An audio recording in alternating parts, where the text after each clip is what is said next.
participé à la première séance, il y aura une deuxième séance tout à l'heure. Alors je présente brièvement Pierre Thorez, bon le nom c'est pas la peine de vous l'expliquer, vous connaissez le nom de Thorez. Donc il est géographe et spécialiste des pays de l'Est ou de l'ex-Union soviétique. Piotr Ikonovitch, qui est un militant polonais qui a donc œuvré dans les syndicats ouvriers dans les années 80 en Pologne pour un socialisme rénové qui n'a malheureusement pas vu le jour et qui est devenu un capitalisme sauvage contre lequel il combat. Et la particularité de Piotr Ikonovitch, c'est qu'il a connu les prisons polonaises d'avant 89 et d'après 89, et qui peut faire la différence entre les deux systèmes, y compris au niveau carcéral. Magda Kobielska, qui est une sociologue, qui est spécialiste en particulier des questions des années 50 en Pologne, pour lequel elle a fait sa thèse de doctorat, mais qui suit évidemment toutes les évolutions de la société polonaise depuis les changements de 1989.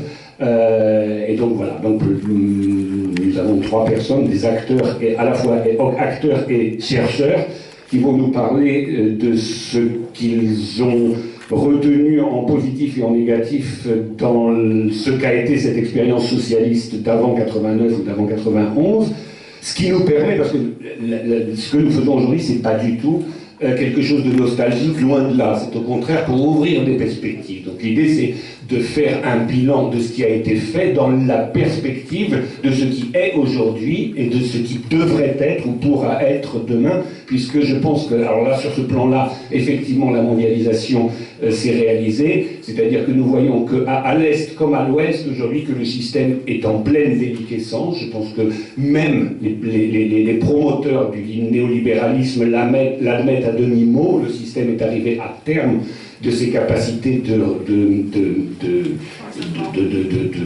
développement. Donc de toute façon, nous sommes devant une immense tâche à accomplir, et donc la nécessité d'innover devient absolument urgente si nous ne voulons pas tomber dans les guerres sans fin. Vous parlez Badia Benjeloun tout à l'heure, qui est la réalité des beaucoup de pays du monde. La logique du guerre est malheureusement une logique planétaire aujourd'hui.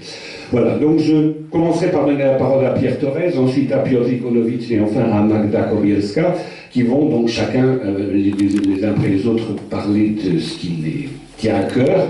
Et puis ensuite, nous aurons un petit débat avec la salle, et ensuite une petite pause avant de reprendre un deuxième débat avec d'autres participants. Voilà, alors, donc sans attendre, je passe la parole à Pierre Thorez. Merci. Bien. Bonjour à tous et toutes. Donc, moi j'avais prévu de parler un petit peu de problème du positionnement des États post-soviétiques, des anciennes républiques soviétiques, donc dans les relations internationales avec l'Europe et avec leurs voisins.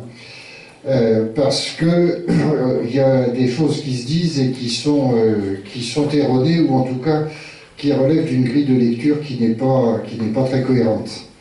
La première chose, ce que certains n'oublient pas, mais négligent d'une certaine façon quand même, c'est que, bon, tous les pays, toutes les républiques issues de l'URSS sont, comme ça vient d'être dit, aujourd'hui, sont retournés à un système où on crée un système capitaliste plus ou moins sauvage, avec les privatisations de pans entiers de l'économie, avec la privatisation du logement, par exemple.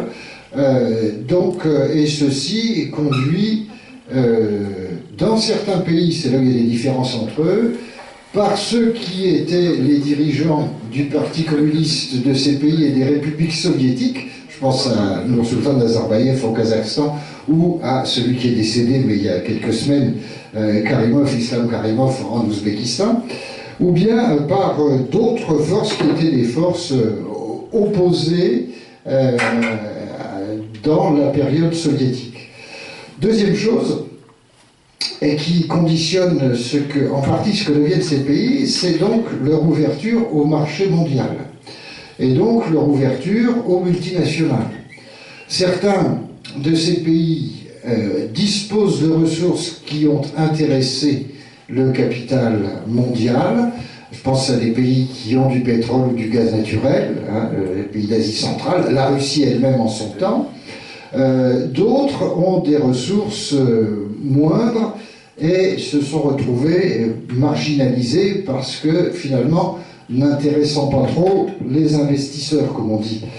Cela dit, même si ces pays sont marginaux du point de vue économique, ils font partie de la stratégie, en particulier des États-Unis, mais aussi de l'Union européenne, pour tenter de contourner la Russie, comme si la Russie était encore l'URSS. C'est ce qui est un peu frappant. Et dans les discours qu'on a en ce moment à propos de la Russie ou à propos de Poutine, certains reprennent à peu près le discours qu'ils avaient du temps où il y avait une Union soviétique, un pays socialiste. Ça pose quand même problème. Pourquoi ce discours de ce type? Bon, ça on pourra peut-être en parler par la suite. Alors, dans ce contexte général, au moment de la disparition de l'URSS, tous ces pays se sont trouvés donc confrontés à, pour les uns faire une histoire, mais ça on pourra en parler, c'est aussi un autre sujet, mais se sont trouvés confrontés à trouver une place dans la communauté internationale. Une place économique, une place politique. Et certains ont fait un choix immédiat, ça ne posait aucun problème, je pense aux pays baltes par exemple, qui sont tout de suite orientés vers l'Union européenne et qui ont réclamé rapidement leur intégration aussi au sein de l'OTAN, et qui ont été en fait le terrain de prédilection pour le capitalisme scandinave. Je prends juste un petit exemple, hein, du jour où l'Estonie est entrée dans l'Union européenne, le jour même, la compagnie aérienne finlandaise Finnair transférait l'entretien de ses avions en Estonie, parce que la main-d'œuvre est évidemment beaucoup moins chère qu'en Finlande. Donc là, ça a été une mainmise par les voisins principalement. Je parle un peu des compagnies aériennes parce que c'est aussi une de mes spécialités, mais par exemple la compagnie Air Baltic, qui est en Lettonie, donc qui est basée à Riga, a été à l'origine créée par la SAS, la grande compagnie scandinave. Bon, aujourd'hui, il y a d'autres capitaux qui sont dans le coup, mais enfin voilà.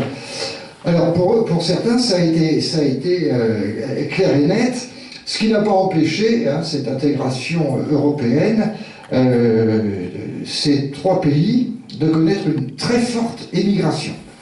Et 20 ans après, ça leur pose un gros problème parce que la population jeune s'en va.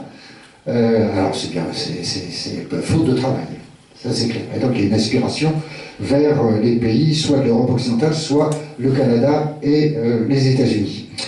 D'autres pays ont aussi fait un choix clair et net dès le début, ce qui, pour des raisons diverses, soit de proximité, soit d'importance de la population russe, soit de situation difficile, ont d'emblée affirmé leur volonté d'entretenir des relations étroites avec la Russie.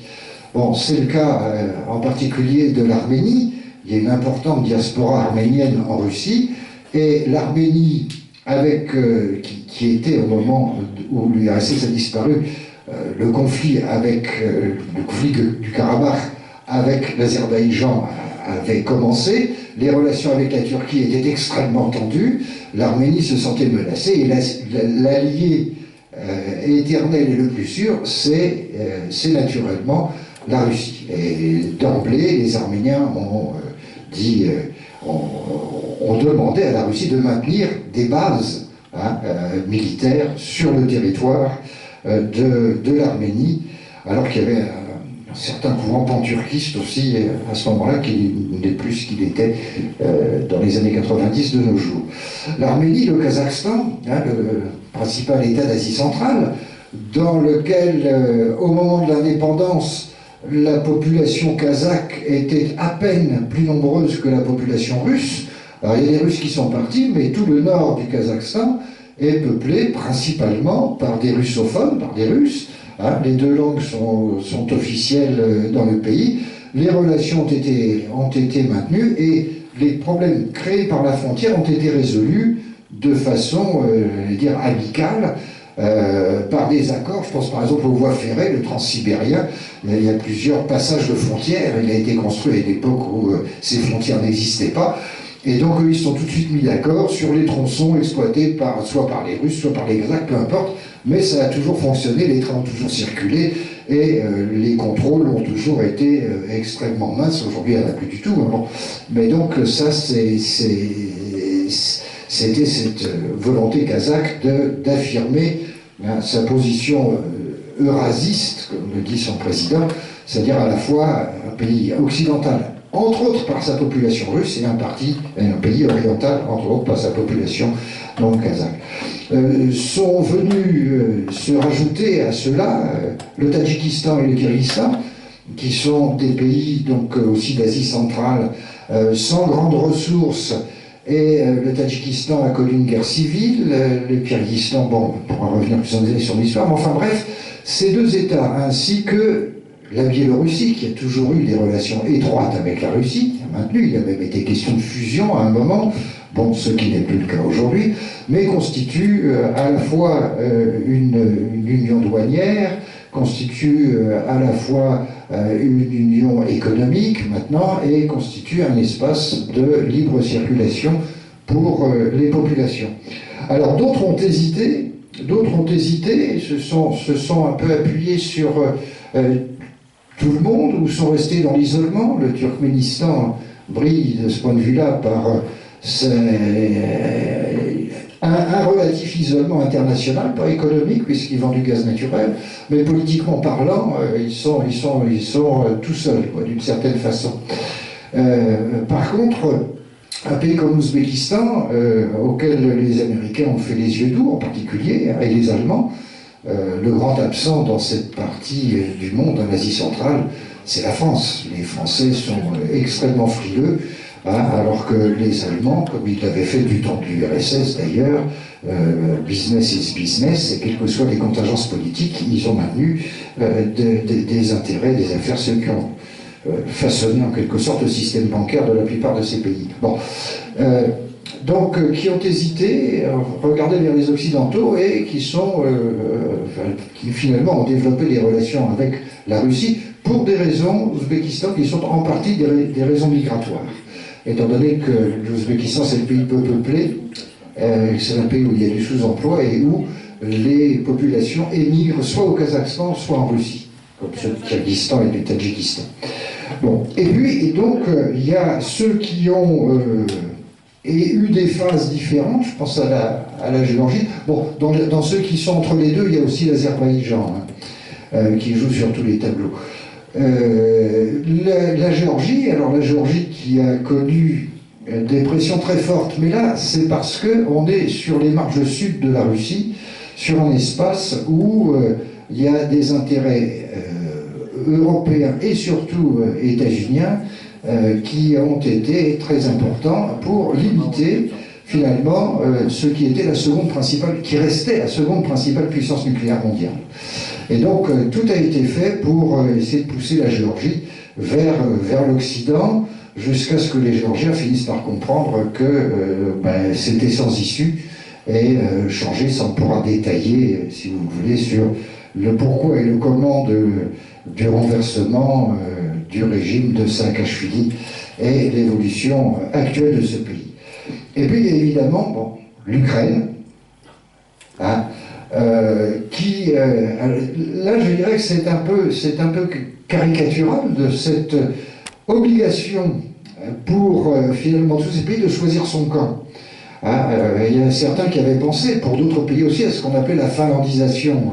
Finlandisation, c'est pas allusion à la Finlande qui est restée neutre, qui est restée proche de l'URSS longtemps, malgré certains problèmes entre eux, puisqu'il y a eu une guerre en 1939-40, mais bon. Finlandisation, c'était de bonnes relations avec le voisin, tout en étant un pays capitaliste.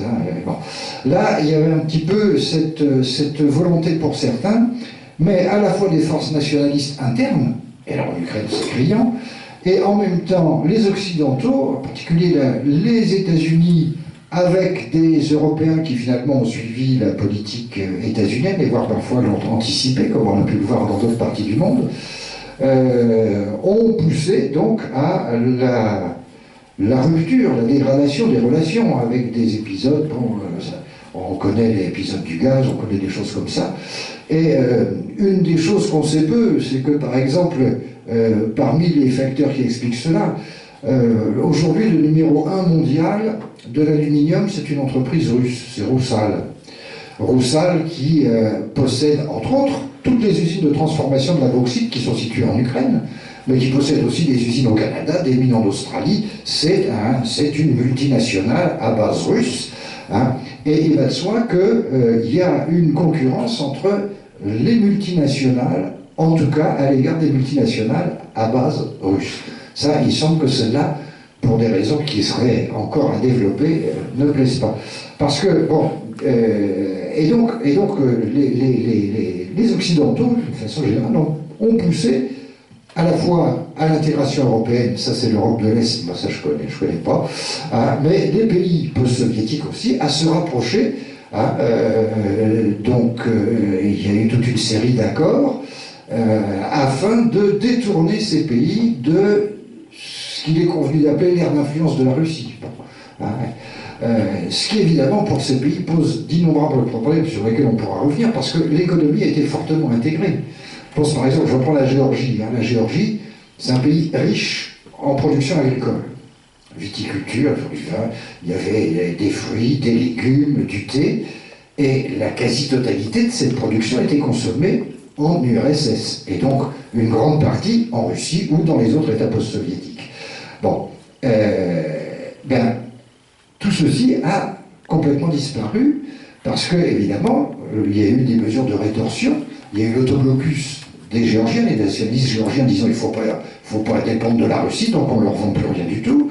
Bon, les Russes, face à cette agressivité de la Géorgie, bon, il y a eu d'autres conflits, ont répliqué en disant que tous leurs produits n'étaient pas conformes aux normes sanitaires, ça c'est le coup classique, on interdit pour normes sanitaires les produits d'un pays avec lequel on veut des mauvaises relations, c'est-à-dire, bon, et tout cela a disparu, c'est-à-dire qu'on avait un pays qui avait une agriculture spécialisée de haut niveau, qui a complètement disparu. Et les vergers, les champs de culture maraîchère ont été supprimés. Moi j'ai vu les arbres fruitiers abattus sur des centaines d'hectares et remplacés par des cultures vivrières, des céréales à très faible rendement dans ces régions-là pour les besoins locaux. Bon, et encore c'était difficile aussi parce que l'équipe Saakashvili avait le monopole de l'importation du blé. Et donc le blé local, les paysans n'avaient pas le droit d'aller le vendre à la ville. Enfin bon, on pourrait revenir là-dessus si vous le souhaitez. Donc ils ont été poussés, mais il y a des gens à l'intérieur qui évidemment ont souhaité aussi cela par l'espèce de rêve occidental. Je pense que ça, chez beaucoup, il y avait cette idée que l'ouverture vers l'Occident, ça serait, dans les 6 mois qui viennent, chacun sa Mercedes, quoi. Là aussi, ils ont été extrêmement déçus. Bon, moi, c'est de cela dont je voulais parler un peu.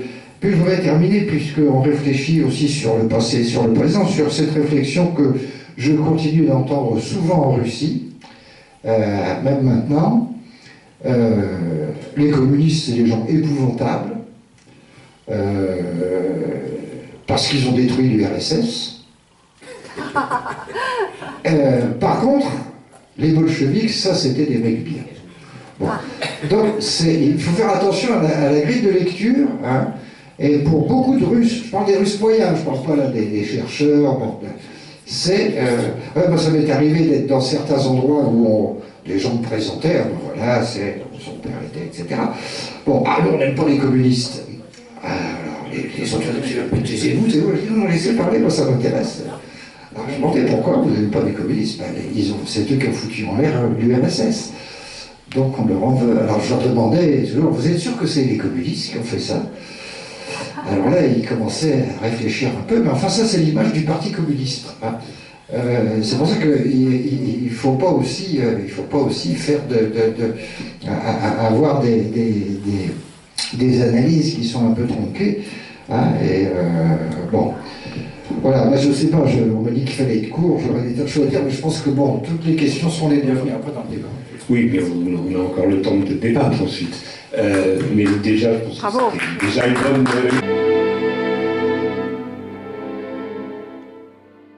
On a une bonne vision de l'ensemble de cet État qui faisait quand même 22 millions de kilomètres carrés, avec presque 300 millions d'habitants. Donc le résumer en quelques minutes, c'est pas évidemment très facile, surtout après l'expérience qu'il a vécue tout au long du XXe siècle. Mais je pense que cette question justement des mots est très importante, communiste, bolchevique, fidéliste, etc. Souvent les mots deviennent des pièges. Et donc il faut apprendre... une des grandes erreurs des forces progressistes, à mon avis, au cours des 30 ou 40 dernières années, c'est d'avoir perdu le contrôle du vocabulaire au profit de leurs ennemis. Donc il faut reconquérir le vocabulaire. Je pense que c'est aussi un des points importants de la lutte. C'est pas seulement la lutte sociale, la lutte pour maîtriser la langue et en prendre possession, c'est aussi quelque chose d'important. Voilà, alors maintenant je vais passer la parole à Piotr Ikonovitch, qui lui va nous parler de ses expériences polonaises et qui va résumer en 20 minutes aussi. Bonjour. En parlant des vocabulaires et des socialismes, et en contexte de cette grande drame qu'on vit aujourd'hui, je me souviens en rencontre nostalgique à La Havana, et plusieurs années après mon enfance heureux à Cuba. Il était en 2006 à l'ancienne Havana historique, dans un bar. J'ai bavardé avec des ouvriers, très librement de la politique. Et ça a été, à l'autre côté de la rue, il y avait une station de police, mais tout parlait ouvertement, c'est important. Il y avait un vélo-taxiste qui passait des années en prison pour avoir des dollars, mais malgré cet événement, il se déclarait fidéliste et révolutionnaire. Alors je lui ai répondu, si tu es fidéliste et révolutionnaire, tu vas être communiste. Il a répondu non. Pourquoi ? Pourquoi nous, les révolutionnaires, vivons pour la révolution et les communistes vivent dès la révolution. Et c'était les différences. Et moi, j'ai regardé la construction des socialistes dans la fin des années 60 et des années 70, avec les yeux d'un petit cubain, un petit pionnier cubain que j'étais. Et mon chiffon de pionnière m'a offert Fidel Castro en personne, alors j'étais très influencé par sa personne. Et avec 8 ans d'âge, j'écoutais ses discours longs de 5 heures sans cesser, et ça ne m'ennuyait pas. Et j'étais très critique vers ce système de socialisme réel de la Pologne populaire, parce que je voyais que ce n'est pas sincère, ce n'était pas notre révolution, il n'y avait pas de révolution. Il y avait une imposition d'un système qui ne s'est développé par soi-même. Il faut se souvenir que les communistes polonais étaient exterminés dans le processus de Moscou par Staline.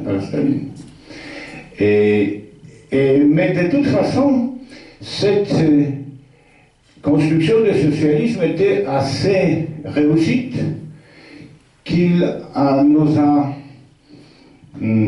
conduit vers une situation dans laquelle la classe ouvrière polonaise a devenu une classe für sich, une classe pour soi-même, consciente, audace, qui se croyaient ça qu'ils ont écrit dans la constitution de Pologne populaire, que le pouvoir appartenait aux travailleurs des villes et de la campagne. Ils ont essayé de prendre ce pouvoir.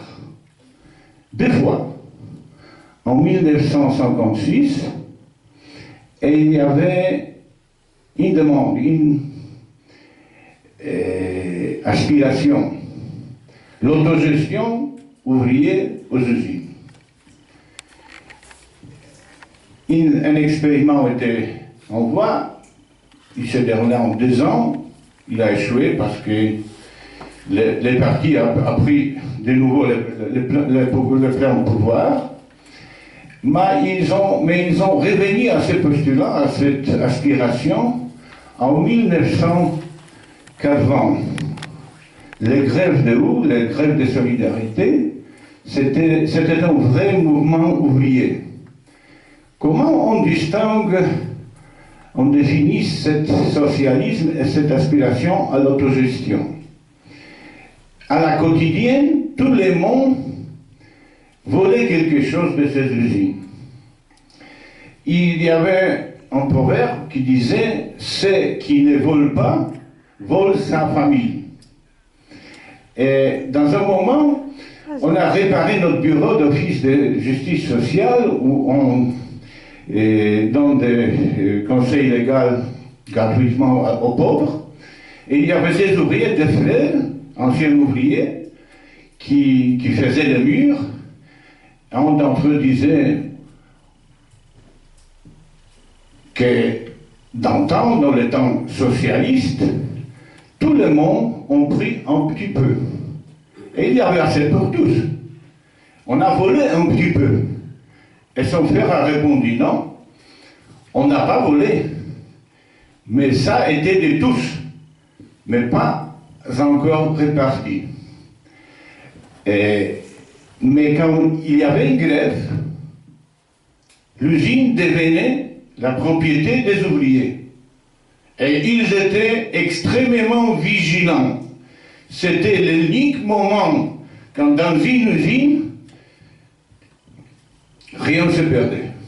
Tout était vigilé, tout était protégé par les ouvriers eux-mêmes. C'était aussi l'unique moment quand c'était impossible de trouver un ouvrier ivre. C'était la sobriété de la classe ouvrière qui dirigeait les processus. Et les grèves générales de solidarité étaient pour récupérer ce pouvoir qui était promis, mais cette promesse n'était jamais accomplie. Et il fallait un état de guerre de Jaruzelski pour détruire ces rêves, mais avant l'état de guerre, le Parlement a approuvé une loi qui donnait ce contrôle ouvrier, cette autogestion ouvrière, qui les donnait à la représentation des travailleurs un grand pouvoir qui bloquait toute possibilité de vendre la part ou toute l'usine, qui donnait les décisions clés aux ouvriers sur la stratégie. Ils n'étaient pas bêtes. Ils avaient élu des techniciens et des ingénieurs parce qu'ils voulaient que l'usine progresse. Ils avaient confiance à des gens compétents qui étaient beaucoup mieux que les directeurs nommés par le Parti communiste, qui étaient compétents plutôt politiquement qu'économiquement ou en qualité des ingénieurs. Et la première chose qui était faite par Balcerowicz, oui, Balcerowicz, c'est un symbole en Pologne. C'est le Jeffrey Sachs polonais qui a détruit l'industrie, le développement du pays. Nous a rendu un pays sous-développé. Hein. Il y avait un ministre des gouvernements de Mazowiecki, le premier gouvernement non communiste en Pologne, qui disait que la meilleure politique industrielle, c'est de n'avoir pas aucune politique industrielle. On n'a pas d'industrie maintenant. C'était la conclusion. Et après ça, la transformation consistait en deux sentiments, la peur et la méprise. Je ne me souviens pas.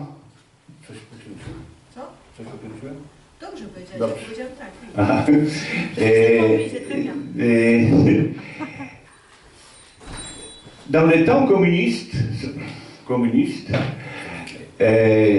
personne n'avait peur. Parce que même s'il était licencié pour des raisons politiques d'une usine, il trouvait travail dans une autre. Parce qu'il y avait même une loi qui nous obligeait à travailler. C'est une chose incroyable. Il persécutait des gens qui ne travaillaient pas, parce qu'ils devraient s'occuper de quelque chose. Et de toute façon, après la transformation, il y a beaucoup de peur. Je suis journaliste, j'ai fait d'interprète, de journaliste, de stringer pour des correspondants étrangers. Et j'ai visité un site de construction dans la banlieue de Varsovie avec le chef d'équipe d'électriciens parce que nous formons un mouvement ouvrier, une partie qui s'appelle le mouvement de justice sociale, qui est composé des salariés, des travailleurs, des chômeurs, des précaires. Et nous sommes arrivés à ce site pour parler aux ouvriers. Et tous les ouvriers se sont enfouis. Ils avaient peur de parler avec des journalistes étrangers. Vous voyez cette démocratie, hein? Même si nous sommes venus avec quelqu'un d'entre eux qui travaillait là-bas. Enfin, on a trouvé quelqu'un qui réparait les toits. Il a descendu, un jeune homme, il nous a dit qu'il est venu à Pologne seulement pour que son fils est né en Pologne, parce qu'il habite longtemps en Angleterre. Et les journalistes norvégiens leur avaient demandé pourquoi. C'est pour les salaires? Non, c'est pas pour les salaires. Ici, dans ma profession, je peux gagner assez et les coûts de maintenance là-bas sont très hauts. Mais là-bas, s'il y a quelque chose de lourd à lever, les gens qui travaillent au bureau sortent et nous aident. Et je peux aller avec mon chef à boire un coup. En Pologne, je suis un esclave, méprisé. Quelqu'un pas digne de respect. Et pour le respect et pour la dignité, j'ai décidé d'émigrer. Et c'est la Grande-Bretagne, ce n'est pas un pays socialiste. Mais même en comparaison avec la Pologne, c'est le temps de la méprise et de la peur. Mais les aspirations de la société polonaise, de temps en temps, ont diminué dramatiquement. Il y avait une génération à l'Union soviétique de gens qui participaient dans la Deuxième Guerre mondiale et qui s'y limitaient, qui avaient des aspirations très modestes, et ils avaient l'habitude de dire « il n'y a pas de guerre et il y a du pain, alors je suis bien ». Et je crois que nous sommes devenus plus près de cet horizon d'aspirations sociales. Et en même temps, la propagande du média, la propagande de la publicité, les systèmes d'éducation a préparé à croire que tous les mondes qui ont réussi, qui ont échoué dans le libre marché, sont coupables de son sort, sont la pathologie, sont dignes d'être méprisés, sont ceux qui boivent trop, les paresseux, etc. Alors, ils ont établi une propagande de succès digne d'Edvard Gierek, dit-on socialiste, disant tout va bien, tout va bien. Et ils faisaient des enquêtes, en demandant comment allez-vous? Et tout le monde répondait très bien. même s'il ne pouvait pas payer la rente de son appartement. Pourquoi? Pourquoi quand quelqu'un lui demandait comment allez-vous, il écoutait une autre question. Êtes-vous paresseux? Êtes-vous un parasite social? Êtes-vous quelqu'un qui boit trop? Alors il répond non, non, je vais bien, je vais bien. Et dans un certain moment, cet optimisme officiel ne pouvait pas suivre. Il y a un homme qui s'appelle Jarosław Kaczynski qui observait ce processus. Il s'est rendu compte que ce faux horizon des élites libéraux les donne la possibilité de reconquérir ou conquérir le plein pouvoir du pays. Il a promis n'importe quelle chose. Il a promis 500 zloty pour chaque enfant polonais. Oui. Vivant, oui. Et c'était extraordinaire, la réponse. La réponse était extraordinaire. Les gens ont voté une partie qui les a promis n'importe quelle chose. Pourquoi? Parce que la pauvreté polonaise a la face d'un enfant.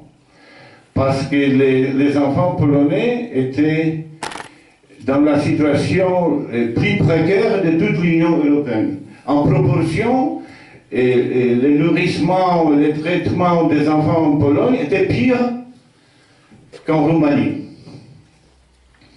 Alors, après 25 ans de transformation et de construction du capitalisme, nous sommes dans une situation que nous avons un premier transfert social de cette histoire. Dans cette année, était 17 milliards de zloty.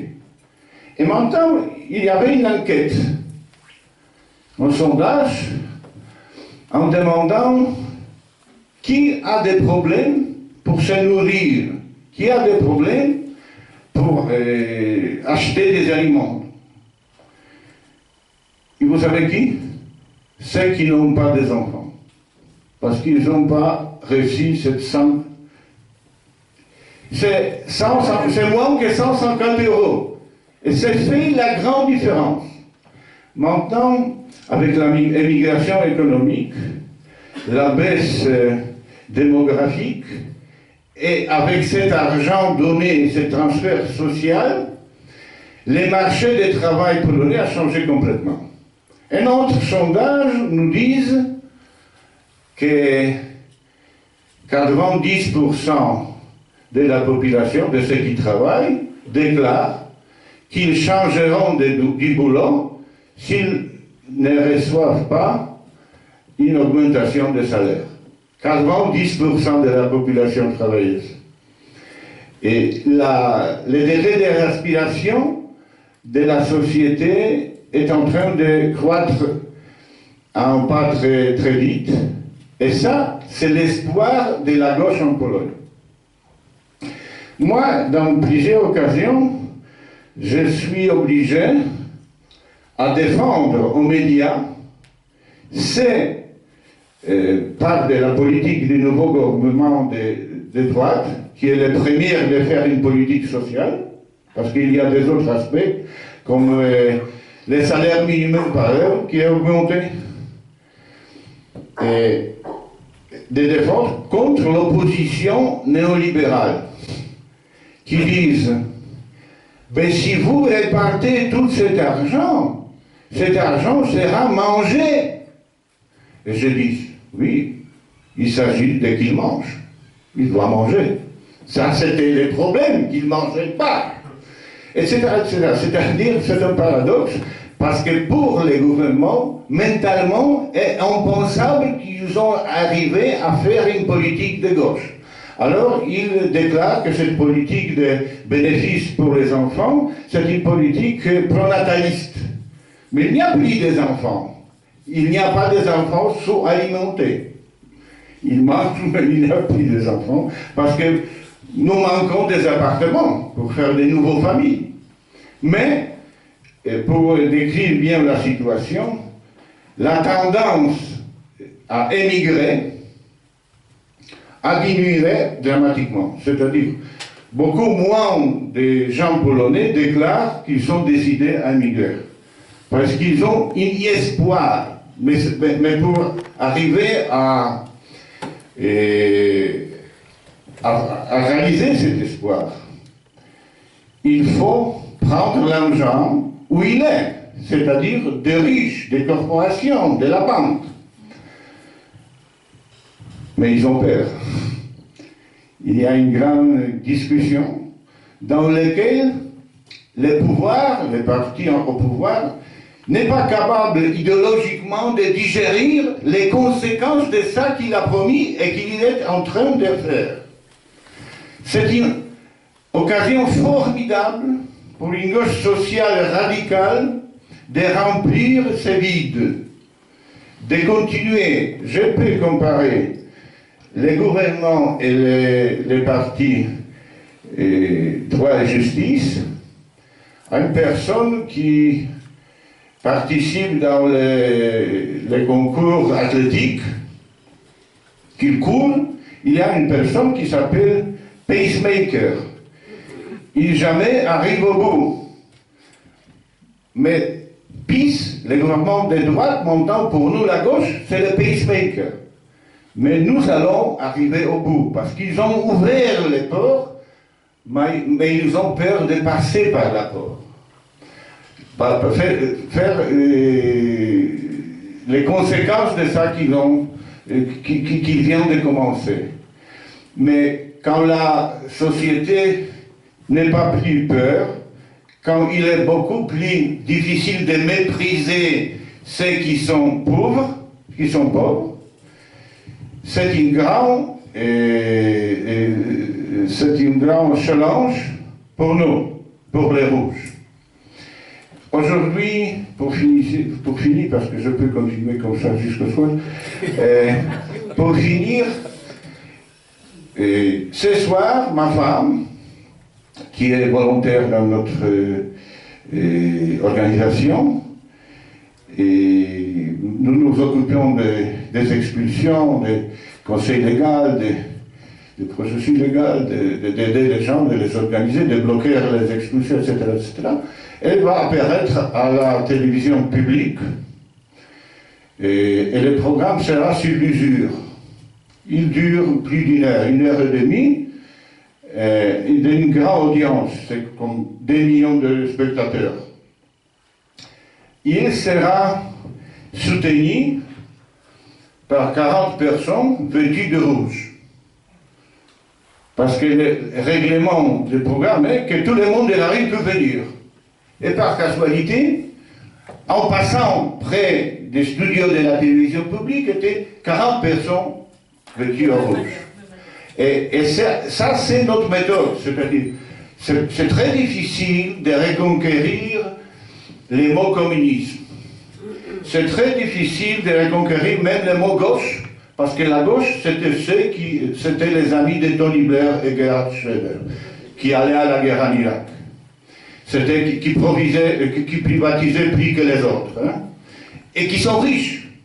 Parce que parmi l'électorat du parti postcommuniste, 80% ont déclaré que le deuxième choix, les partis de deuxième choix, s'ils ne votent pas à cette alliance de gauche démocratique, ils voteraient les partis libéraux. Alors, ce n'est pas seulement l'appareil de ce parti qui est libéraux, qui est de droite, mais l'électorat aussi. Alors, pour se différer, nous utilisons la notion de justice sociale, qui est inscrite dans le 2e article de la Constitution moderne polonaise, et nous utilisons les couleurs rouges, les couleurs de la justice sociale. Merci bien.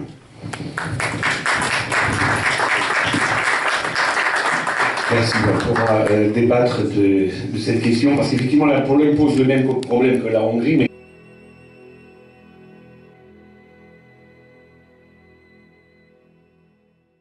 que finalement de beaucoup de pays, puisqu'on voit finalement que dans les pays occidentaux, quelquefois on arrive un peu à la même chose, c'est-à-dire que quelquefois il faut passer par des gouvernements de droite, comme on dit, populistes, pour que la question sociale réémerge, parce que finalement, la scène politique au cours des dernières années et des dernières décennies a été mobilisée par la droite libérale et la droite plus à droite, et la gauche en tant que telle, gauche sociale, a quelque part disparu. Donc en fait, en Pologne, effectivement, la droite populiste a augmenté, enfin a créé des allocations familiales, et par ce biais-là, elle a quelque part reconstitué l'espoir dont la gauche devrait, la vraie gauche, la gauche sociale devrait pouvoir profiter, parce qu'évidemment la droite populiste s'arrête aux confiscations ou au contrôle des banques qu'elle ne veut pas contrôler. Alors maintenant je passe la parole à Magda Kobiela.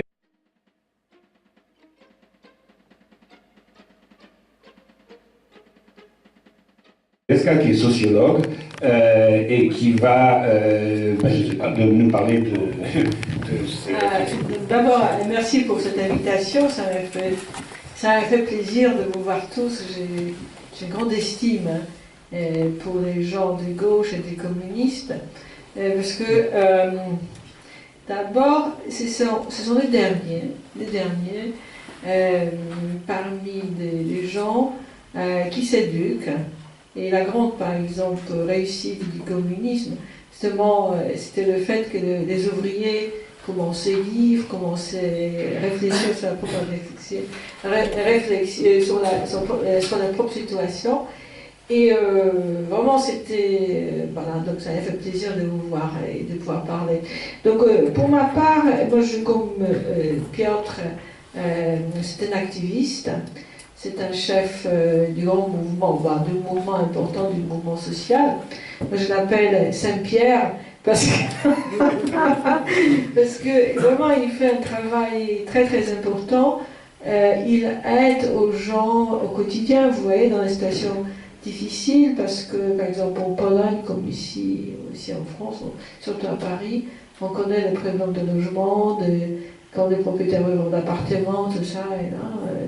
Là, les gens se trouvent dans la rue, et là il a vraiment créé un bureau d'aide, de conseil juridique, il a aidé beaucoup de gens, donc vraiment son travail est très très important, parce qu'il est sur place au quotidien avec les gens. Et pour ma part, moi je donnerai d'abord une petite vision historique d'abord ce qui était, selon moi, les communismes. En Pologne, le système des socialistes réels. Ensuite, je dirais un peu sur les années 90, début des années 2000, et je finirai un peu, bien entendu, par les appréciations concernant l'actualité. Et donc, pour l'histoire, c'est-à-dire, les communismes, les systèmes communistes en Pologne a été installé, comme vous savez bien, dans les années après la guerre, à partir de 1944-45. Et il faut savoir, il faut reconnaître que ce n'était pas un système que les Polonais ont vraiment voulu parce qu'il était imposé par l'Union soviétique, mais en même temps, il faut aussi se dire la vérité qu'après la guerre, il y avait le besoin de gauche et de changements politiques énormes. Et même si, par exemple, admettons la situation que les communismes, ces systèmes communistes ne soient pas imposés par l'Union soviétique, et en 1940, dans les années 40, il y aurait des élections, ce qui est sûr que la tendance gagnera, et ce sera certainement pas peut-être les prolétaires, mais les mouvements radicaux paysans qui avaient aussi une vision très révolutionnaire. Donc, dans les années 40, quoi qu'il en soit, après la guerre difficile, après tout ce qu'on a vécu, il y avait la besoin des gauches. Et c'était une société quand même qui était composée de gens pauvres, en majorité de paysans, 70% de la population en 1945, c'était des gens qui habitaient l'espace rural. Et pour cette première période d'installation, je ne dirais pas, c'est-à-dire de la modernisation, d'industrialisation qui était réalisée par les communistes, qui durait des 48-56, qu'on appelle la période stalinienne.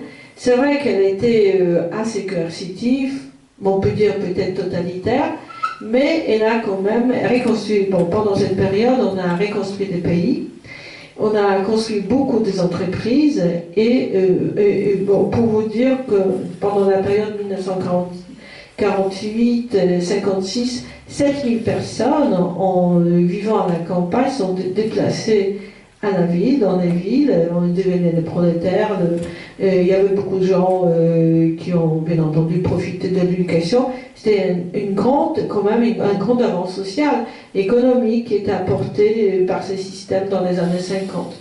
Après 1956, bon, par suite des événements de 1956, on ne peut pas dire qu'en Pologne existait vraiment un système totalitaire. C'était la modernisation, certes, gérée par les partis communistes, mais quand même avec une alliance avec d'autres partis, surtout partis paysans, une partie d'intelligentsia, et qui a continué vraiment l'industrialisation et la modernisation du pays. Et du point de vue historique, il n'y a que des points positifs de cette période. Parce que, d'une part, le parti, bon, ce mouvement modernisateur, a assuré en Pologne des grands projets économiques qui assuraient la continuité et la stabilité d'emploi. D'une part, c'est-à-dire qu'il n'y avait pas de chômage. Ils ont développé des systèmes de sécurité sociale, des systèmes de protection de santé, des très très bons systèmes éducatifs. Et donc les années 56, je dirais, les années surtout 70, à l'époque de Guérec, qui a en plus modernisé le pays, c'était plutôt une bonne période. Et moi-même, j'étais adolescente à l'époque et on n'a pas subi la pauvreté. C'est-à-dire c'était une période heureuse. Mes parents, c'est qu'ils travaillaient, il n'y avait pas de chômeurs. Justement, les points positifs de cette période, c'était la création de la classe moyenne, la création du potentiel économique et tout un service, tous les services, moi je dirais, sociaux et tout ça. Mais dans les années, je dirais à la fin des années 70, il y avait un phénomène qui a provoqué entre autres ces changements rapides, c'est que les gens commençaient à voyager, c'est-à-dire à l'époque des Guérec, le pays a été ouvert et on avait la possibilité de voyager. Et les gens voyageaient bien entendu à l'Occident, aux États-Unis, ils sont en Europe ici, et ils ont constaté, ne sachant pas, ils ont constaté qu'ici, par exemple en France, en Allemagne, il y a plus de sécurité sociale, plus de systèmes, c'était comme un welfare state quand même, plus de, les gens gagnaient mieux, les systèmes sociaux étaient un peu plus efficaces comme ça. Donc parmi les gens, il y avait une contestation ils voulaient plus, c'est-à-dire plus de social, plus de consommation. Plus de consommation. Et quand il y avait un mouvement des Solidarność, par exemple quand vous lisez les 11 postulats, fameux postulats des Solidarność, il n'y avait aucun point où il y avait la demande de privatisation. Les gens voulaient plus de syndicats, ils voulaient augmentation de leur salaire, plus de liberté, comme ça, des appartements et tout ça. C'était vraiment plus d'état de protection sociale parce que, tout ça. Et finalement, dans les années 90, c'est-à-dire, cette révolution de Solidarność, elle a échoué, il y avait l'état de guerre. Et pendant les années 80, il y avait des périodes comme ça de blocage. Il y avait la perestroïka, et d'un coup, il y a la possibilité d'avoir une Pologne libre. Et les pauvres ouvriers, ils pensaient que voilà, justement, les résultats, ces 11 fameux postulats des solidarnostes allaient être réalisés. C'est pas du tout vrai, c'était repris tout par les capitales, par la privatisation, tout ça.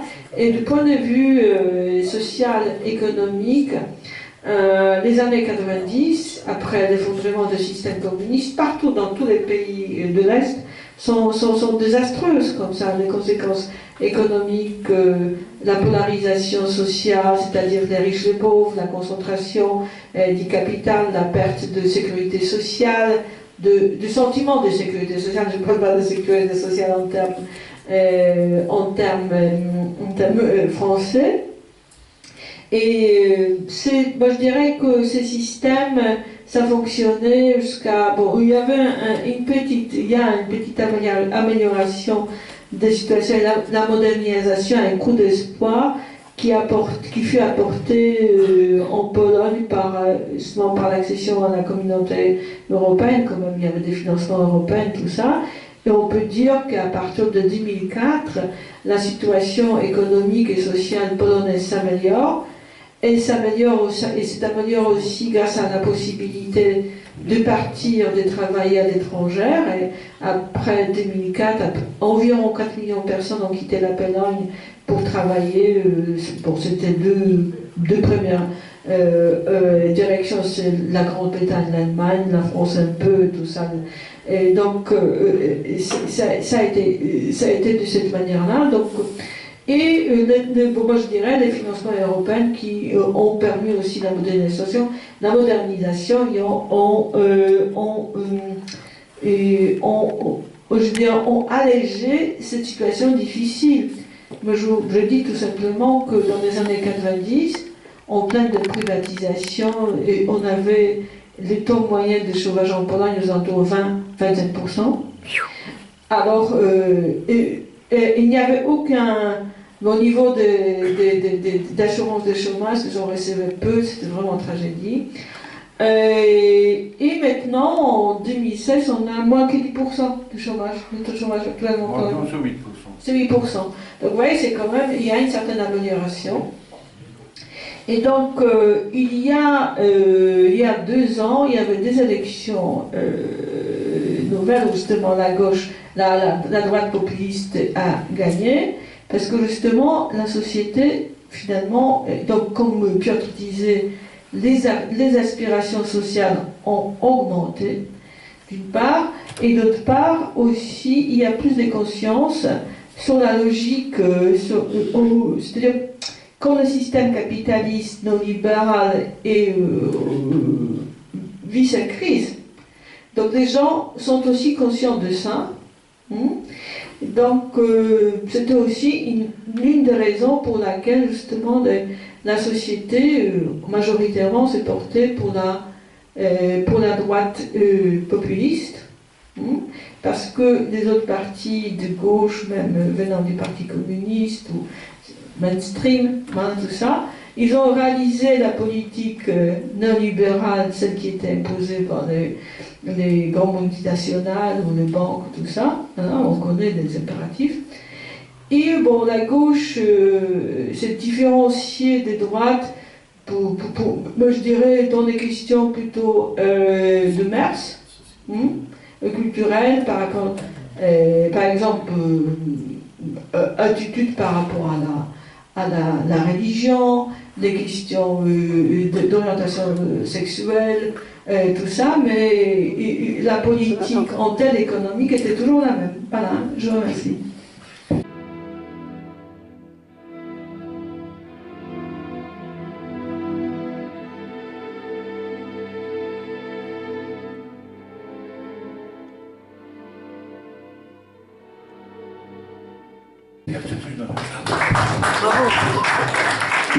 Je vais aider des choses que j'ai oublié de dire. Et la première, c'est que le nouveau gouvernement a repoussé la réforme de retraite.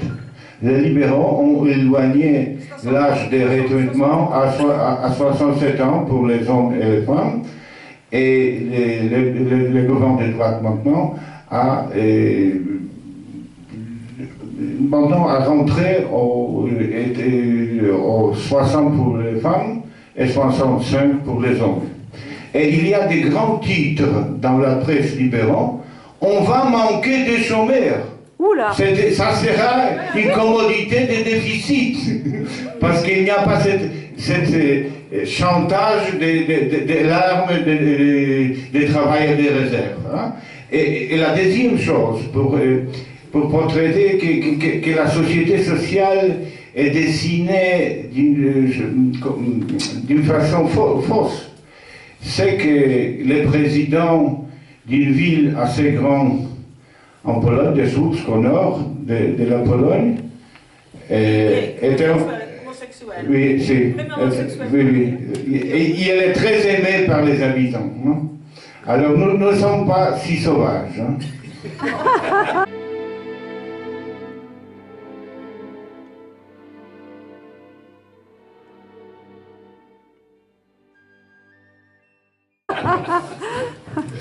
Oui, non, effectivement, la situation semble paradoxale, puisqu'il faut passer par la droite populiste pour avoir un minimum de droite sociale, ce qui n'empêche pas que, par ailleurs, cette droite populiste est extrêmement rigide sur le plan des mœurs et sur le plan en particulier aussi de la force de l'Église. Quand je parle de l'Église, je ne parle pas de la religion, ce n'est pas la question de la croyance qui est importante ici, c'est l'Église en tant que force de conservatisme. L'Église polonaise est vraiment particulièrement conservatrice et particulièrement riche et puissante, et donc particulièrement réactionnaire.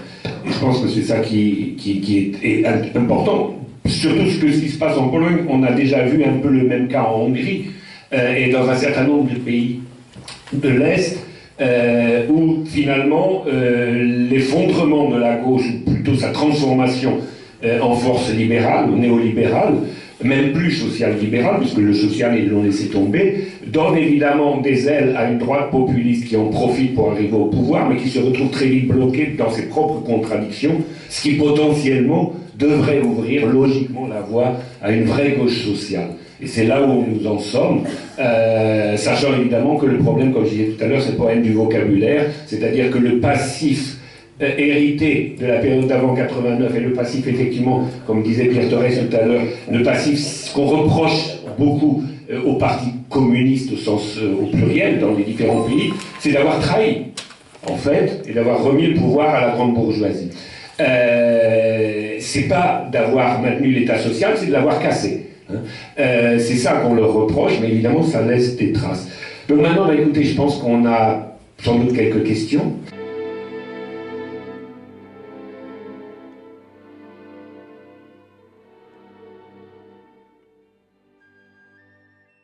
Mais c'est pas à ce titre-là que j'interviens. J'ai été par hasard à ma retraite pendant 3 ans secrétaire général de France-Pologne. Et ça m'a donné un petit éclairage tout à fait superficiel, je le reconnais.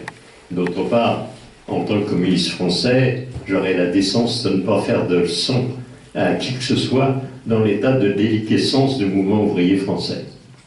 Ce que je voulais simplement dire, c'est d'abord des questions. J'ai lu, j'ai vu que entre 1945 et 1947, enfin dans ces années-là, il y a eu pratiquement une guerre civile en Pologne. Et que le passage au socialisme n'avait pas été une chose simple. Que d'autre part, pendant la guerre, j'ai eu contact, pendant que j'étais secrétaire général, avec des Polonais qui étaient dans l'armée de la résistance de droite, ou une résistance qui interdisait aux Juifs d'entrer dans cette résistance. C'est pour dire que les choses n'étaient pas simples à la libération. Ceci dit, lorsque j'étais là-bas, entre 82 et 84, pendant l'état de guerre, je dois dire, mais c'est simplement une remarque, je ne pose pas de questions. La police était moins visible qu'aujourd'hui en France. Et l'état de guerre, certainement... Je préfère la visible. Oui, mais enfin, je veux dire des impressions, hein, j'en tire rien. Je veux dire quand même, d'une part, que à une question, on m'a répondu, un responsable communiste à l'époque m'a répondu, quand il y a eu fusion entre le Parti communiste polonais et l'aile gauche de la social-démocratie, la répartition des tâches a été la police, l'armée aux anciens communistes et l'idéologie à la social-démocratie. Ça m'a laissé un peu rêveur. Ceci étant, j'en tire aucune conclusion, si ce n'est que dans ces pays qui ont été libérés du nazisme à l'est de l'Europe, il n'y a pas eu de révolution propre au peuple, sauf ultérieurement en Tchéquie, qui, en 1948, je crois, donnait 40% au Parti communiste, dans des élections à l'occidentale. Mais ailleurs, c'est la présence de l'armée rouge qui a été déterminante, avec cet aspect qu'on ne dit pas assez dans nos rangs, que l'Union soviétique, Staline et le gouvernement, souhaitaient par exemple une Allemagne unifiée et désarmée comme perspective, et que la division de l'Allemagne en deux États a été le fait des Occidentaux qui ont créé l'Allemagne occidentale bourgeoise capitaliste et en réplique la RDA. Donc ce n'était pas une volonté soviétique de soviétiser l'Est de l'Europe. Je pense quand même qu'il y avait l'idée de se préparer un glacis après tout ce qu'ils avaient enduré de la guerre contre les nazis. En gros, c'est pour ça que c'est difficile d'abord pour ce qu'on est en France en ce moment, mais c'est difficile de porter jugement sur les États qui ont tous une histoire différente. Moi, j'ai été en Roumanie pendant ces années de socialisme, sous Dej d'une part, et puis sous Ceausescu après. C'était très différent. On m'a dit, alors je dis ce qu'on m'a dit à l'époque, c'est qu'en 1945 en Roumanie, il y avait 100 communistes en prison, 100 communistes à Moscou et 100 communistes dans la résistance. C'est une image. Et ils étaient 100 000 un an après. Et ce qui est évidemment pose question. Voilà, c'est tout ce que je voulais dire. Si vous permettez juste un contrepoint, une incise à ce que vient de dire M. Lévy, c'est que quand on essaie de voir de plus loin cette histoire mouvementée dès après la guerre intra-européenne mondialisée, on oublie qu'un pays devait être communiste, c'était la Grèce. Ah oui, d'accord. Et ça, c'est énorme comme situation, parce que justement, le Parti communiste grec et la Grèce communiste a été trahi, d'accord, enfin trahi. C'est compliqué c'est beaucoup plus compliqué que ça, bien sûr, mais en tous les cas, l'Union soviétique a laissé les mains libres à Churchill pour exterminer le mouvement communiste en Grèce, qui a été... Non, c'est pas vrai, c'est vrai, monsieur. Non, c'est vrai. C'est un sujet. C'est un autre sujet. À qui la parole? Pour réorienter un petit peu le débat vers l'ennemi, je voulais savoir quelle est la position de la droite populiste polonaise aujourd'hui par rapport aux États-Unis et par rapport à la Russie. Est-ce qu'il y a des ouvertures ou c'est quoi? Je redonne la parole au... Je peux répondre à M. Lévy, hein, oui, c'est-à-dire, je deux remarques par rapport à vous. D'abord, je pense que quand il faut reconnaître tous que le modèle économique stalinien, c'est un désastre. Et par exemple, si en Pologne, en 1945, il y avait la guerre civile, c'est parce qu'on savait on connaissait des millions de victimes des années 30. Ça, je pense que dans notre conscience, il faut se dire clairement. Et d'autre part aussi, c'est que nous, on était attaqués aussi bien par les Allemands et les Russes, les Soviétiques. Le 1er septembre, c'est les Allemands qui nous ont attaqués. Le 17 septembre, c'était 1939, c'était les Soviétiques qui nous ont attaqués. Et nous, les Polonais, nous avons voulu pouvoir créer notre propre système économique. Et comme je vous ai dit, s'il y avait des élections libres en 1948, ce sera certainement le parti radical paysan qui aurait gagné, qui avait un problème de révolution sociale. Et donc là, il faut voir des choses comme ça, c'est-à-dire les systèmes staliniens, la modernisation stalinienne a terriblement échoué, et il faut réfléchir pourquoi, et tout en justement et pensant aux valeurs de gauche. Et par exemple, moi je soutiens tout ce qui s'est passé en Pologne après ces grands systèmes. Et les partis gouvernants a un point de continuité, c'est la politique étrangère. Ils sont exactement ou plus pro-atlantiques et pro-US que ses prédécesseurs. Ça ne change pas.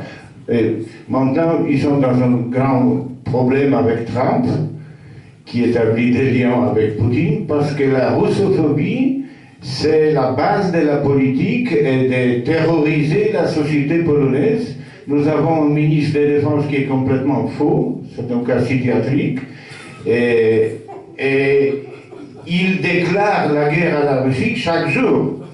Et je vois chaque jour les sourires de M. Poutine quand il l'écoute, parce qu'il n'est pas sérieux. Hein. Mais de toute façon, même les shields, le bouclier. Les boucliers anti-Coët, peut-être ne sera pas établi par les États-Unis. Alors maintenant, malgré cette indignation, ils sont obligés à consulter avec Trump, et Trump consulte avec Poutine. Alors je suis ravi de cette situation. Oui, il faut dire justement que par rapport à la Pologne, vous avez un autre dirigeant assez semblable idéologiquement, c'est Orbán en Hongrie, mais la différence c'est que Orbán en Hongrie est conscient que quand il est en querelle avec des Occidentaux, il faut qu'il trouve un allié à l'Est, ce qui explique son ouverture sur la Russie, alors qu'en Pologne, on a des dirigeants qui s'imaginent que parce que le pays a 40 millions d'habitants, ça peut être une puissance, et on peut être querellé avec Berlin, avec Bruxelles et avec Moscou en même temps. Ce qui est quand même un petit peu problématique et pas très loin d'une vision un peu folle de la réalité qui va sans doute très rapidement les forcer à revenir sur Terre. Je sais pas si... Oui, moi je voulais juste dire deux mots à propos du modèle économique stalinien, comme on dit. Je connais pas, moi je ne suis pas du tout spécialiste de la Pologne, mais à propos de ce qui s'est passé en URSS, je partage, on va en discuter aussi après, je partage le point de vue de l'économiste russe Agan Began qui avait publié beaucoup dans les années 85 pendant la perestroïka, c'est-à-dire que ce système a montré son efficacité dans des situations dramatiques, c'est-à-dire pendant la guerre, en fait, et pour la reconstruction. Bon, après, c'est autre chose, ce modèle-là dont on peut détailler. Et ensuite, bon, deux mots aussi vis-à-vis des relations russo-polonaises. C'est sûr que c'est extrêmement tendu et que le gouvernement actuel ne fait que de développer tout ce qui peut développer, tout ce qui peut accroître des tensions sur des tas de questions. Bon. Et d'autre part, que les relations étaient jusqu'à présent, mais là peut-être que les choses vont changer effectivement, le partenaire privilégié c'est les États-Unis, bien plus que l'Union européenne. Et ça on le voit au niveau des relations économiques. Bon, excusez-moi, je reviens encore à mes histoires aériennes, mais bon, les compagnies aériennes polonaises volent sur des Boeing, ne volent pas sur des Airbus, par exemple. Hein, il est pareil pour leurs avions militaires, il est pareil pour... Bon, c'est du matériel américain, c'est pas du matériel européen. Donc il y a un choix, l'allié privilégié est considéré comme étant les États-Unis. Bon, ce qui n'est pas le cas, je pense, mais là je connais pas du tout, avec la Hongrie. Ben, en Hongrie, c'est simple, la compagnie aérienne a été liquidée. Il n'y a plus de compagnie nationale. Bon. Donc là, effectivement, Oui,